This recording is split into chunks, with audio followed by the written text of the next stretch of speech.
Hello, everyone. It's Tim Davis here again, coming to you guys with another weekly market review.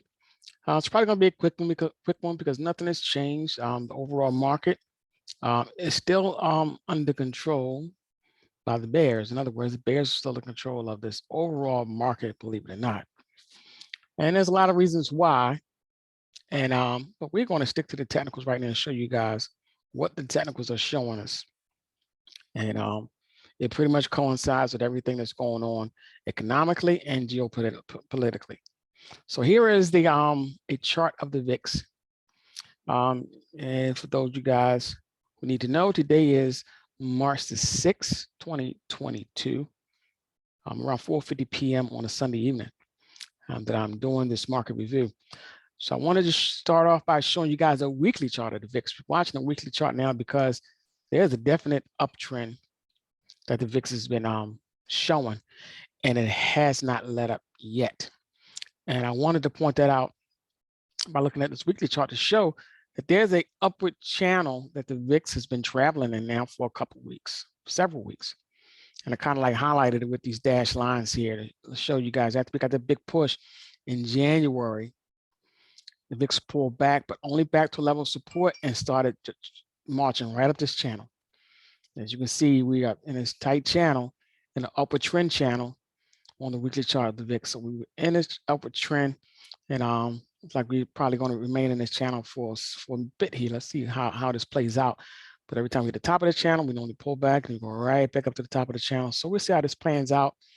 I think the VIX has a very good possibility to hit that $40 mark in the near term. And to take a glance at a monthly chart of the VIX, show you guys something that looks very interesting as to why I believe this upward trend in the VIX could be sustainable for a long time. Look at the oscillators on a monthly chart and the full stochastics. Look at the full stochastics. I just pointing straight up. Straight momentum is nothing but momentum is definitely in store and in charge on the side of the VIX right now. We're in percentage oscillators also pointing straight up. RSI starting to point straight up. Look at the TTM squeeze.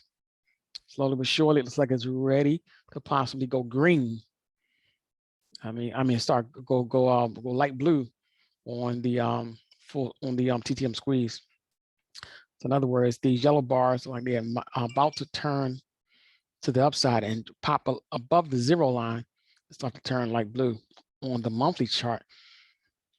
Look at the 20-day moving average on the monthly chart. It's now right beneath price, and price action is using it as a level of support. So looks like, folks, bears are digging its teeth into this overall market, and the VIX is a definite sign of that's what's happening within our market. So VIX is definitely setting up for a longer term duration run up, which means our overall markets have to be doing the opposite. So let's take a look at S&P 500. First off, here's S&P 500. And since I've been talking about this monthly chart, let's take a look at the S&P 500 monthly chart first, and we'll work our way back. So here's a monthly chart of the S&P, and as you can see, it's like we possibly hit that ceiling right around 48.18, which is back beginning of the year sometime, and since then we've been pulling down. So we've been definitely coming down off of this monthly chart. Shows that we have been in a downtrend for the past 2 months.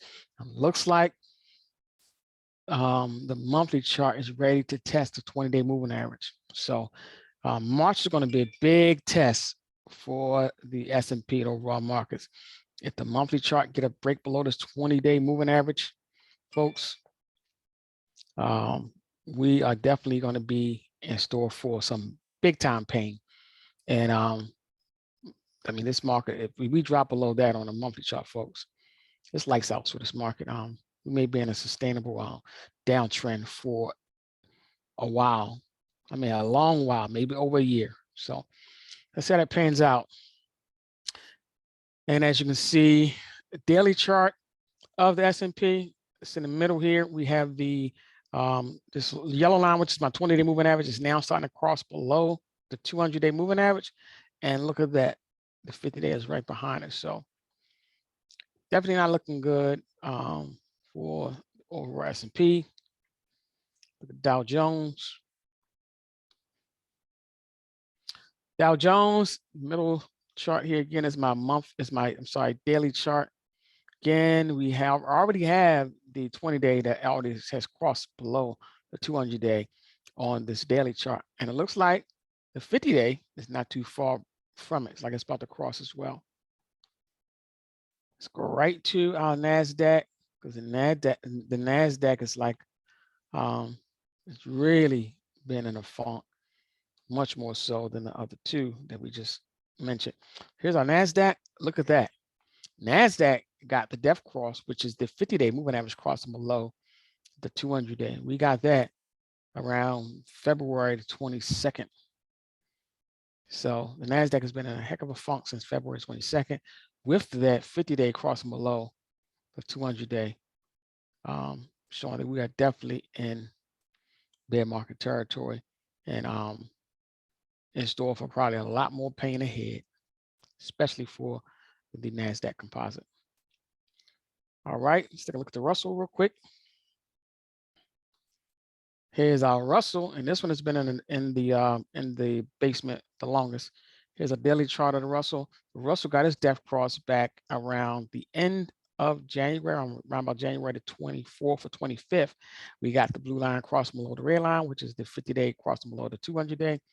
And normally when that happens, we see a sustained move to the downside over time. So as price action attempt to rally back up to this 50-day, more than likely it will continue to get rejected by the 50-day. So I'm looking for the next leg down in the Russell to come very, very soon. All right, now let's take a glance at crude oil. So here is our daily chart of crude, and as we can see, it's just running to the upside. Now I must back this out to a monthly chart because I want to show you guys where we stand as far as history is concerned. So here's a monthly chart of crude. And as you can see, we're getting this nice breakout about this long-term trend that price action has been muted under for multiple years. Since 2011, it has struggled to get back above that around about that 115 level. We are hitting it now and starting to break out above that level. Next stop looks to be around about that 147 level for crude, folks. So pay close attention to that. Let's take a look at gold real quick. And I'm going to end on this because you guys get the picture. Here's gold, a monthly chart of gold shows the breakout right there. So pay close attention to commodities. Commodities are on a rise. Hopefully this is some news that you guys can use.